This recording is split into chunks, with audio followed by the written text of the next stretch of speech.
ఇక్కడ దేవుడు ఆయన ఆదాముతో అని రాయబడి ఉన్నది. ఆయన ఎవరితో మాట్లాడుతున్నాడు? అందరూ చెప్పాలి, ఎవరితో? ఆదాముతో మాట్లాడుతున్నాడు. దేవుడు ఆదాముతో మాట్లాడుతున్నాడు. ఆదికాండం 3:17 నీవు నీ భార్య మాట విని తినవద్దని నేను నీకు ఆజ్ఞాపించిన వృక్ష ఫలములు తింటివి గనుక నీ నిమిత్తము నేల శపింపబడి ఉన్నది. ప్రయాసముతోనే నీవు బ్రతుకు దినములన్నీ దాని పంట తిందువు. అది ముళ్ళ తుప్పలను గచ్చ పొదలను నీకు మొలిపించును. పొలములోని పంట తిందువు. హల్లెలూయా. ప్రియ దైవజనాంగమా, దేవుడు ఆదాముతో మాట్లాడుతూ ఏమంటున్నాడంటే, నీ నిమిత్తము నేల శపింపబడింది. ఎవరి నిమిత్తం అంట? ఆదాము నిమిత్తము ఈ మన పాదముల కింద ఉన్న నేల శపించబడింది. ఎందుకు నేల శపించబడింది అంటే 2వ అధ్యాయము 6వ వచనం. ఆదికాండం 2వ అధ్యాయము 6వ వచనం. అయితే ఆవిరి భూమి నుండి లేచి 6-7 వచనం. అయితే ఆవిరి భూమి నుండి లేచి నేల అంతటిని తడిపెను. దేవుడైన యెహోవా నేల మంటితో నరుని నిర్మించి వాని నాసికా రంధ్రములలో జీవవాయువును ఊదగా నరుడు జీవాత్మ ఆయను. దేవుడైన యెహోవా నేల మట్టితో నరుని నిర్మించి దేనితో ఆదామును నిర్మించినాడు? నేల మట్టితో ఆదామును దేవుడు తయారు చేసినాడు. ఇప్పుడు నేల ఎవరిని బట్టి శపించబడింది? ఆదామును బట్టి శపించబడింది.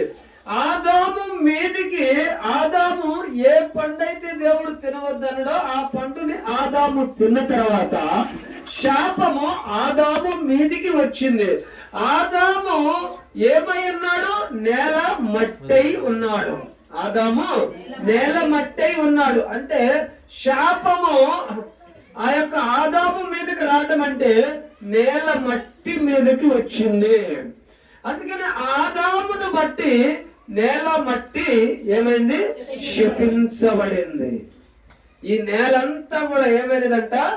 శపించబడింది. నేల మీద ఏముందంటే శాపము ఉన్నది. నేలలో శాపము ఉన్నది.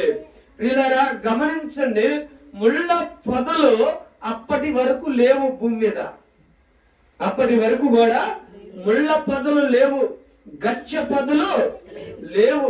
కానీ ఎప్పుడైతే నేల శపించబడిందో చూడండి, అది ముళ్ళ తుప్పలను గచ్చ పొదలను నీకు మొలిపించును. ఇవి ఎక్కడ మొలుస్తాయట? పొలమును దున్నుతుంటే ఆ పొలములో ఈ ముళ్ళ పొదలు గచ్చ పొదలు మొలుస్తాయి. హల్లెలూయా. ఎందుకని ఈ ముళ్ళ పొదలు గచ్చ పొదలు మొలుస్తున్నాయి అంటే దానికి సాదృశ్యం ఏమిటంటే నేల శపించబడింది. శపించబడిన నేలలో ఈ గచ్చ పొదలు ముళ్ళ పొదలు మొలుస్తాయి. ప్రియులారా గమనించండి, చూడండి, మనం ఎక్కడ చూసినా కానీ ఖాళీ స్థలాలు ఉంటే అన్ని పిచ్చి చెట్లు మొలుస్తూ ఉంటాయి. అన్ని పిచ్చి చెట్లు మొలుస్తూ ఉంటాయి, రకరకాల మొక్కలు మొలుస్తూ ఉంటాయి. అన్ని ఒక్కటి కూడా ఉపయోగకరమైన మొక్క కాదు. ఏ కొబ్బరి చెట్లు మొలవచ్చుగా,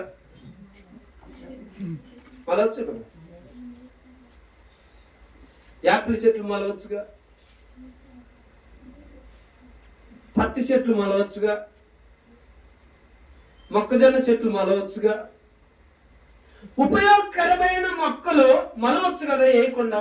ఈ గడ్డి మొలిసే బదులు ఉపయోగకరమైనవన్నీ కూడా మనం ఏ చెట్టు కాయలు తింటామో ఇప్పుడు పర్టికులర్ గా మన విత్తనాలు కొనుక్కొచ్చి సిక్కుడు తీగలు పెట్టాలి, అవునా కదా? మరి ఆటోమేటిక్ గా చిక్కుడు తీగలే మొలవచ్చు కదా. అంటే ఎందుకు ఉపయోగకరమైన మొక్కలను భూమి మొలిపించటం లేదు అంటే భూమిలో శాపం ఉన్నది. భూమిలో శాపం ఉన్నది. కనుకనే ప్రియులారా, మనిషికి ఉపయోగపడే మొక్కలు మొలిపించదు, ఉపయోగం లేని మొక్కలను భూమి మొలిపిస్తా ఉంటది. కారణం ఏంటంటే నేల శపించబడింది, నేల శపించబడింది. ప్రియ దైవ జనాంగమా గమనించండి, ఈ శపించబడిన నేలలో ముళ్ళ తుప్పలు గచ్చ పొదలు మొలుస్తా ఉన్నాయి. చూడండి, పౌలు ఒక మాట అంటాడు, మరణమా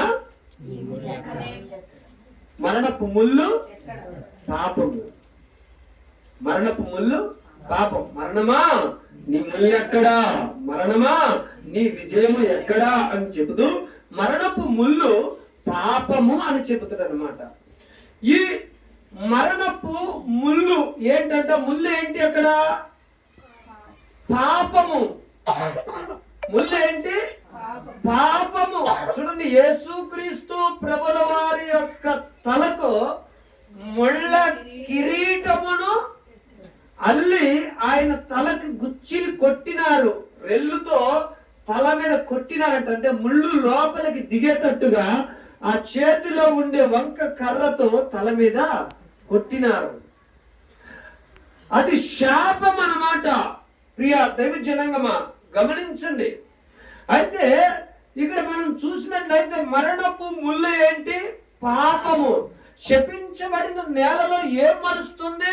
ముళ్ళ తుప్పలు గచ్చి పొదలు మలుస్తా ఉన్నాయి. గమనించండి, మన శరీరము ఏ మట్టితో చేయబడింది అంటే శపించబడిన నేలతో చేయబడింది, ఆశీర్వదించబడిన నేల కాదు.